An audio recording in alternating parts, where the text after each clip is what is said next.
శ్రీ దత్తాత్రేయ స్థుతి. మాలా కమండలూధరః కరపద్మయుగ్మే మధ్యస్థపాణియుగళే ఢమరుత్రిశూలే యస్యస్త ఊర్ధ్వకరయోః శుభశంఖచక్రే వందే తమత్రివరదం భుజషట్కయుక్తం దత్తాత్రేయం శివం శాంతం సచ్చిదానందమద్వయ ఆత్మరూపం పరం దివ్యం అవధూతముపాస్మహే. బ్రహ్మ విష్ణు శివాత్మకుడైన దత్తాత్రేయుల వారి రూపంలో ముమూర్తుల ఏకత్వం ప్రకాశిస్తోంది.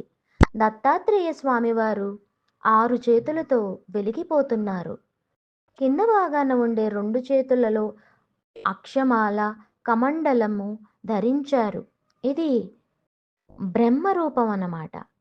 మధ్యన ఉన్న చేతుల్లో డమరుకం, త్రిశూలం ధరించారు. అంటే శివరూపం అన్నమాట. పై 2 చేతులతో శంఖ చక్రాలు ధరించారు. అంటే విష్ణుమూర్తి స్వరూపం అన్నమాట. అత్రి మహర్షిని చక్కగా అభయం ఇచ్చి మరీ దీవించిన స్వామి దత్తాత్రేయ స్వామి వారిని పరిపరి విధములుగా శరణు వేడుతున్నాము. జై గురుదత్త, జై గురుదేవ దత్త.